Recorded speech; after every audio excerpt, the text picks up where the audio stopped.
जय भारत न्यूजमध्ये आपलं स्वागत। मी शशिकांत हेगडे। आपण पाहतोय आक्रोश महादुष्काळाचा।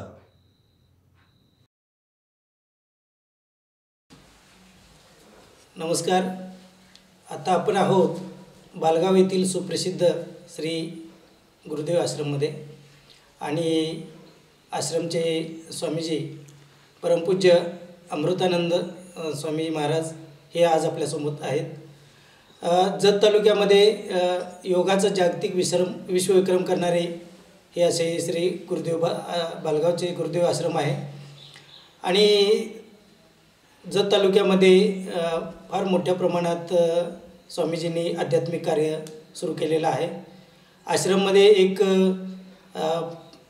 जवळजवळ 200 गायींचा त्या ठिकाणी सांभाळ करतात अशी गोशाळा आहे आणि स्वामीजी आध्यात्मिक कार्याबरोबरच जत तालुक्यातील सर्व सामाजिक स्तरावरच्या लोकांना मार्गदर्शन करत असतात।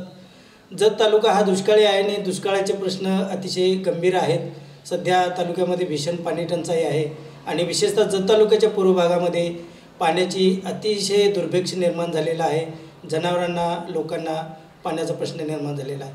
आपण आज स्वामीजींच्या इथं आलेलो आहोत आणि आपण विचारूया स्वामीजींना की जत तालुक्यामध्ये शेतकऱ्यांना पाणी टंचाईचे काय काय प्रॉब्लेम ला सामोरे जावं लागते। स्वामीजी कृपया आम्हाला सांगा की आपण पूर्व भागामध्ये इथं आहे आणि दुष्काळाची परिस्थिती सध्या कशी आहे तालुक्यात? ಎಲ್ಲರಿಗೂ ನಮಸ್ಕಾರ। ಈ ದುಷ್ಕಾಳದ ಪ್ರಭಾವ ಬಹಳಷ್ಟು ಅನಾಹುತಕಾರಿ ಮತ್ತು ಗಂಭೀರ ಆದ। ಇಲ್ಲೆಲ್ಲ ನೀವು ಈ ಭಾಗದಲ್ಲಿ ನೋಡ್ರಿ ಕುಡಿಲಿಕ್ಕೆ ಎಲ್ಲಿಯೂ ನೀರು ಸಿಗೋದಿಲ್ಲ ಮತ್ತು ಬಹಳಷ್ಟು ಜನ ಶೇತಕರಿಗೆ ದಾಳಂಬ್ರಿ ಅನಂತರ ದ್ರಾಕ್ಷಿ ಇನ್ನಿತರ ಬೇರೆ ಬೇರೆ ಬೆಳೆಗಳಿಗೆ ನೀರೇ ಇಲ್ಲ। ಟ್ಯಾಂಕರ್ ಮುಖಾಂತರ ನೀರು ಹಾಕಿ ಬೆಳೆಗಳನ್ನು ಅವರು ಜೋಪಾಸನೆ ಮಾಡ್ತಾ ಇದ್ದಾರೆ। ಆ ಬಳಿಕ ಕುಡಿಲಿಕ್ಕೆ ನೀರು ಪ್ರತಿ ಊರಿಗೂ ಸಹಿತ ಈಗ ಟ್ಯಾಂಕರ್ಗಳು ಶುರುವಾಗಿದ್ದಾವೆ। ಈ ಭಾಗದಲ್ಲಿ ನಾವು ನೋಡಿದ್ದೀವಿ ಅಂತಂದ್ರೆ ನೀರಿಂದ ಒಂದು ಹಾಹಾಕಾರವೇ ಅದ। ಆದ್ದರಿಂದ ನಾವು ಸರ್ಕಾರಕ್ಕೆ ವಿನಂತಿ ಮಾಡೋದು ಏನು ಅಂದ್ರೆ ಜತ್ತದ ಪಶ್ಚಿಮ ಭಾಗದಲ್ಲಿ ಸರ್ಕಾರ ಭಾಜಪಾ ಸರ್ಕಾರ ಈಗಾಗಲೇ ನೀರನ್ನು ತಂದದ। ಪೂರ್ವ ಭಾಗದಲ್ಲಿ ಆದಷ್ಟು ಬೇಗ ನೀರು ತಂದ್ರೆ ಭಾಳಷ್ಟು ಉಪಯೋಗ ಆಗ್ತದೆ। ಇಲ್ಲಾಂದರೆ ಇದರಿಂದ ಕೋಟ್ಯಾವಧಿ ಹಣವೂ ಹಾಳಾಗ್ತದೆ। ಆನಂತರ ಸಾವಿರಾರು ಜನ ಶೇತಕರಿಗಳಿಗೆ ತಮ್ಮ ಜೀವನವನ್ನೇ ನಡೆಸೋದು ಕಷ್ಟ ಆಗ್ಯದ। ವಿದ್ಯಾರ್ಥಿಗಳಿಗೆ ಶಿಕ್ಷಣವನ್ನು ಕೊಡಲಿಕ್ಕೆ ಆಗೋದಿಲ್ಲ। ಆ ಬಳಿಕ ಸಣ್ಣ ಮಕ್ಕಳಿಗೇನೂ ಸಹಿತ ಪೌಷ್ಟಿಕ ಆಹಾರವೂ ಸಹಿತ ದೊರೆಯಲಾರದಂಥ ಗಂಭೀರ ಪರಿಸ್ಥಿತಿ ಅವರ ಬಡತನದ ಜೀವನವನ್ನು ಸಾಗಿಸ್ತಾ ಇದ್ದಾರೆ। ಆದ್ದರಿಂದ ಇದನ್ನು ಗಂಭೀರವಾಗಿ ತೆಗೆದುಕೊಂಡು ಒಳ್ಳೆಯ योजनेಗಳನ್ನು ರೂಪಿಸುವುದು ಬಹಳ ಅವಶ್ಯಕತೆ आहे। तर स्वामीजी मला असं विचारायचं आहे की आपल्याला की कर्नाटकातून पाणी जवळ आलेलं आहे जतच्या बाउंड्रीवरती आणि आता सर्वत्र मागणी होत आहे की तुपची बबलेश्वर योजनेचं पाणी जत तालुक्याला सोडावं आणि यत्नाळमधून पाणी सोडावं। तर कर्नाटकातून जतला पाणी देणं शक्य आहे का? काय त्याबद्दल आपलं मत आहे? ಇದರ ಕುರಿತು ನಾವು ಈಗಾಗಲೇ ಸಾಕಷ್ಟು ಚರ್ಚೆಯನ್ನು ಮಾಡೇವಿ।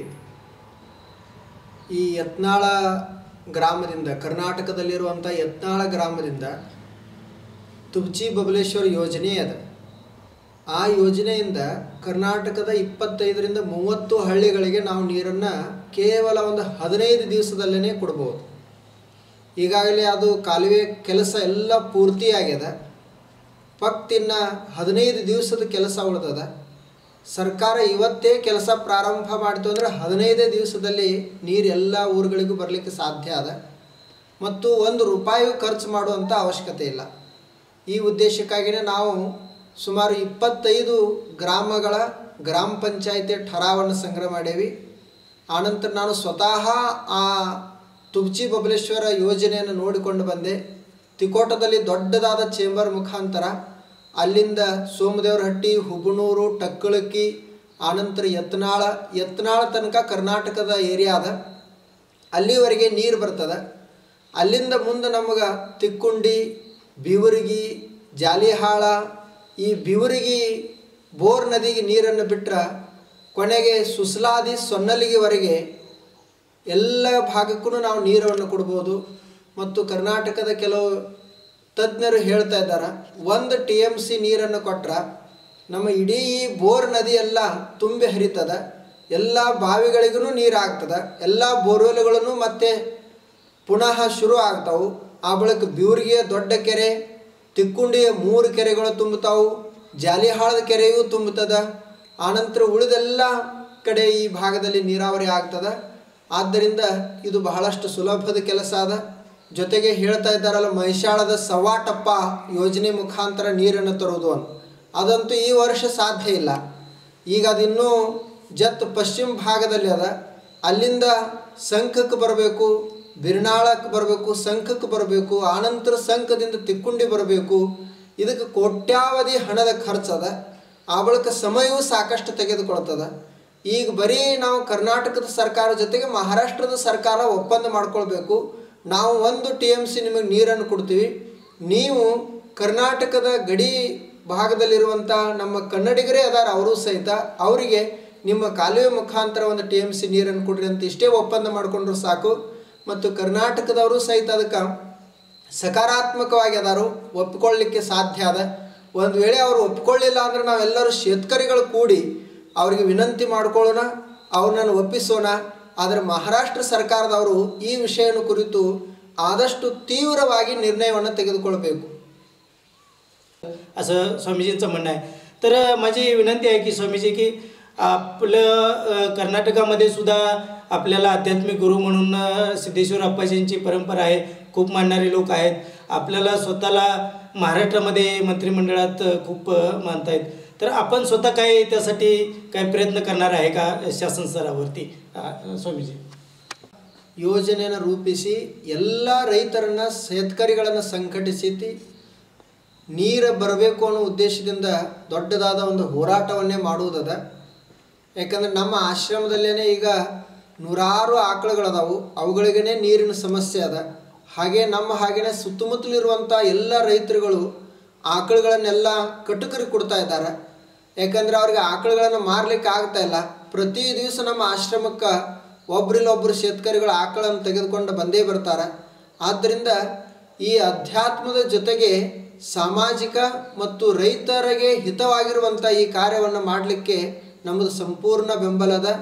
ನಾವು ಆದಷ್ಟು ಬೇಗದಲ್ಲಿ ಎಲ್ಲ ರೈತರ ಶೇತಕರಿಗಳನ್ನು ಸಂಗ್ರಹ ಮಾಡಿಕೊಂಡು ಅವ್ರನ್ನ ಒಂದುಗೂಡಿಸಿ ಮಹಾರಾಷ್ಟ್ರ ಸರ್ಕಾರ ಆನಂತರ ಕರ್ನಾಟಕ ಸರ್ಕಾರಕ್ಕೂ ತಿಳಿಸುವುದದ. ಆದಷ್ಟು ಬೇಗ ಎಷ್ಟು ಸಾಧ್ಯ ಆಗ್ತದೆ ಅಷ್ಟು ಈ ಕೆಲಸವನ್ನು ಪೂರ್ಣಗೊಳಿಸಲಿಕ್ಕೆ ನಾವು ಎಲ್ಲ ರೀತಿಯಿಂದ ಪ್ರಯತ್ನ ಮಾಡುವುದದ.